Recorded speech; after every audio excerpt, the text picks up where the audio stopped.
All right, welcome back, everybody. Ready for another deep dive? Absolutely. Always ready to dig in. Perfect.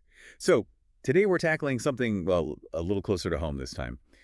It's been making waves here in Canada. Stakeholder capitalism. You got it. Lots of buzz around that these days. Yeah, some are even calling it the Great Reset. Right, right. That's gotten a lot of attention. Yeah. And we've been following this whole story, haven't we? Oh, absolutely. Especially with the whole Mark Carney situation. Exactly. And that's what makes this deep dive extra interesting for us Canadians. It's not just some abstract global thing anymore. This is hitting close to home. For sure. But to really get why it matters, we've got to break it down. What is stakeholder capitalism anyway? Yeah, good point. The World Economic Forum, the WEF, they're the ones really pushing this concept. Basically, they see a world where corporations, well, they're not just chasing profits for shareholders anymore. Okay, so not just the bottom line. Exactly. They're supposed to be looking out for everyone, employees, customers, the environment, society as a whole. Hold on. So companies become like these noble guardians of the planet. That's the idea, yeah. I don't know about that.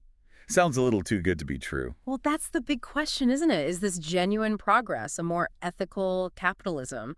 Or is there something else going on here? Right. There's got to be a catch. The WEF talks a lot about multi-stakeholder partnerships. It's basically this idea of bringing businesses, governments, and civil society groups all together, to solve those big global problems. So everyone's holding hands, singing Kumbaya, while corporations save the world. Well, not quite. Yeah, I'm still skeptical. And there are some serious concerns. Some critics are saying this actually gives corporations even more power. More. How does that work? Think about it. If businesses have a seat at the table when we're making decisions about global governance... They got to push their own interests. Exactly. And those interests, they might not line up with what ordinary people actually need. Right, right. It's like letting the fox guard the hen house.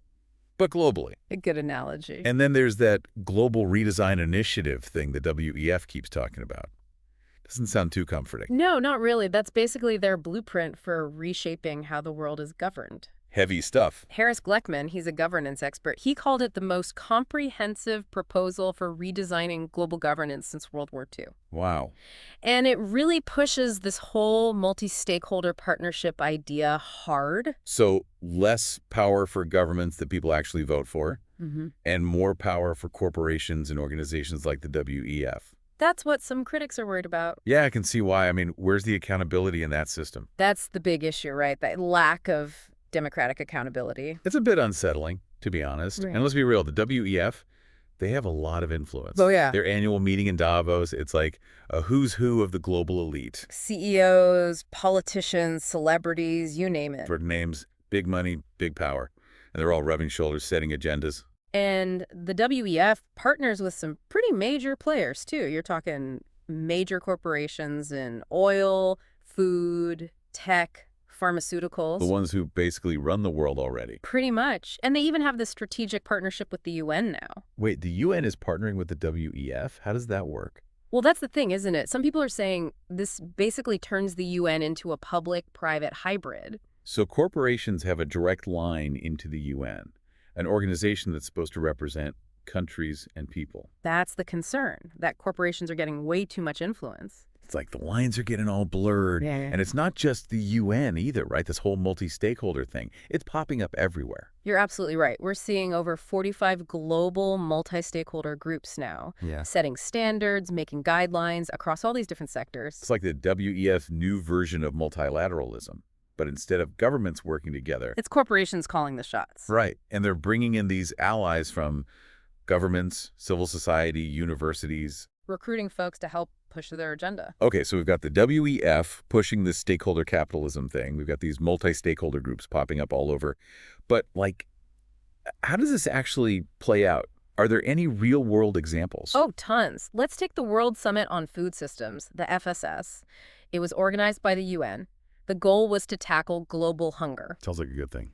Right. Feeding people, hard to argue with that.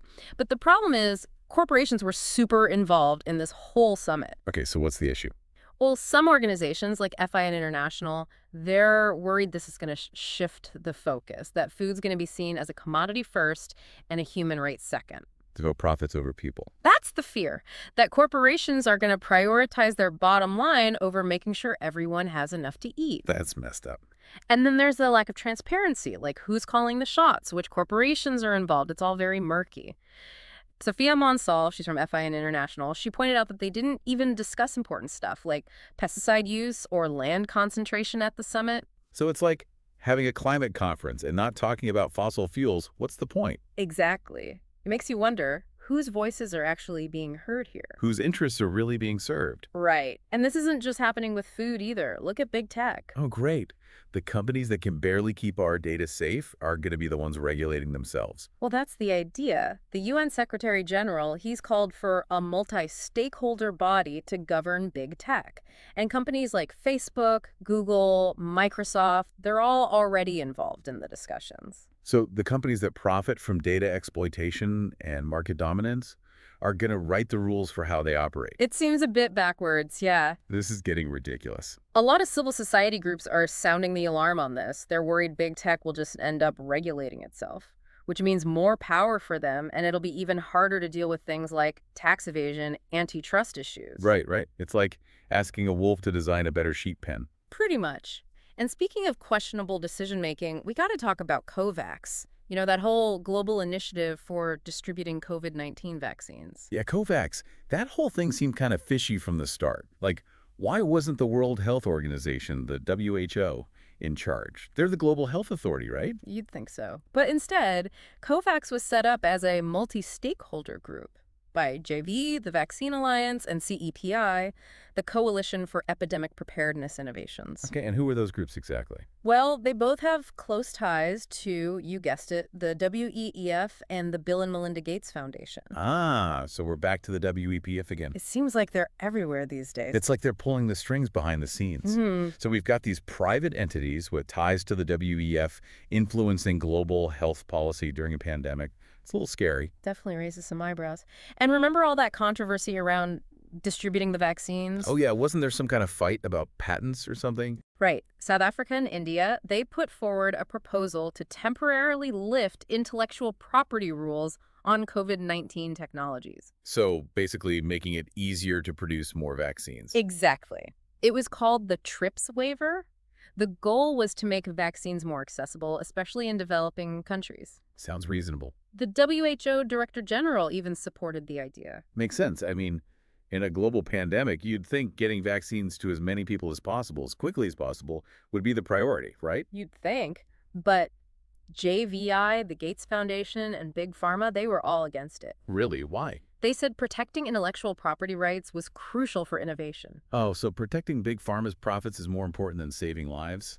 That's messed up. It does expose a real tension in this stakeholder capitalism model. Who gets to decide what's best for the world? Yeah, it seems like it's not really about stakeholders. It's about who has the most power. That's a good point.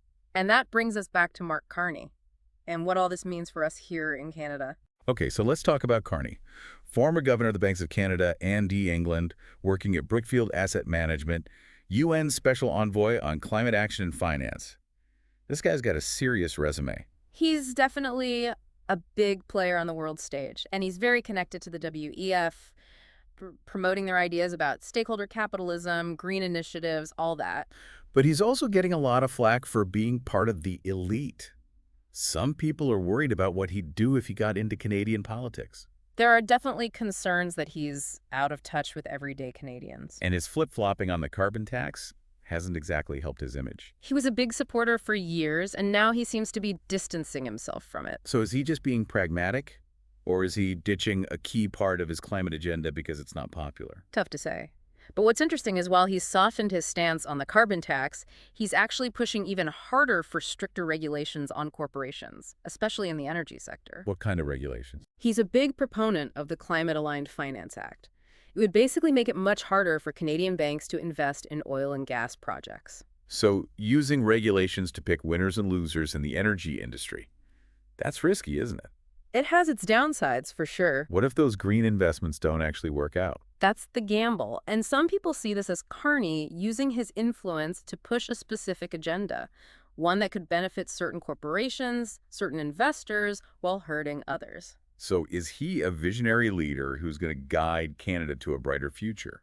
Or is he just another elite, looking out for his buddies? That's the big question, isn't it? And to answer it, we got to look beyond the surface. We got to see how his policies would actually impact everyday Canadians. Okay, so we've talked about stakeholder capitalism, how it's playing out in different areas, and Mark Carney's potential role in all of this.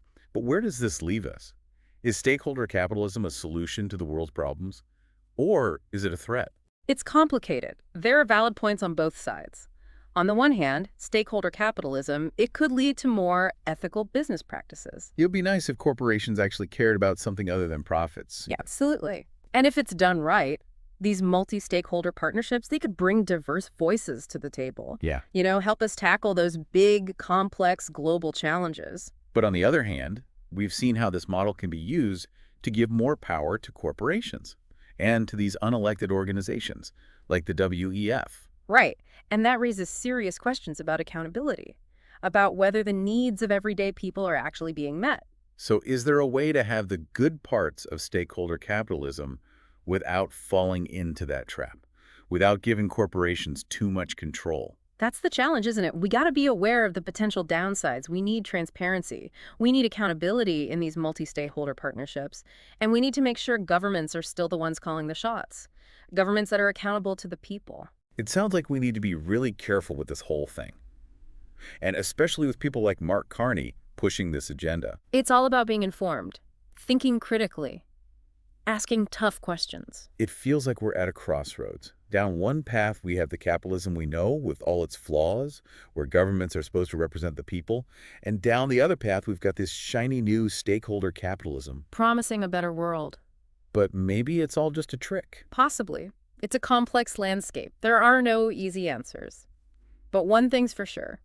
We can't just sit back and let others make these decisions for us. We got to get involved. Absolutely. We need to be informed, engaged, vocal, make our voices heard. Don't just accept what you're being told. Do your research. Think for yourself. Because ultimately, the future isn't something that just happens to us. We create it together through our choices, through our actions. Yeah. It's funny. We started this deep dive talking about the Great Reset and conspiracy theories. And I'm not saying there's some group of global elites trying to, control everything. Let's not get sidetracked. Right. Fair enough. Yeah. But there is something happening, a real shift. Call it stakeholder capitalism, call it the Great Reset, call it whatever you want. But the way power works, it's changing. It is. And the question we all need to ask is, who benefits from these changes? Does it help ordinary people? Does it create a fairer, more sustainable world? Or does it just give more power to corporations, to these unelected groups? And for Canadians, this isn't some far-off thing. It's happening right now, right here. And what happens if someone like Mark Carney, with his WEF connections and his stakeholder capitalism ideas, becomes Prime Minister? What happens to Canada then? That's the question Canadians need to think about. Is Carney a new kind of leader, someone who can handle the challenges of the 21st century? Or is he just another member of the elite, pushing policies that help his friends, not the rest of us? So where do we go from here? What should our listeners take away from all of this? First, don't be passive. Don't let the complexity of it all overwhelm you. Learn about stakeholder capitalism. Read about the WEF. Pay attention to how this is happening all around us. Knowledge is power, right? Exactly. And once you're informed, get involved. Talk about it. Ask questions. Make your voice heard. Write to your elected officials. Go to community meetings. Share what you've learned with others. Don't just accept what's happening. Dig deeper. Think critically. Challenge the status quo. Because in the end, we all have a role to play in shaping the world we want to live in. Well said.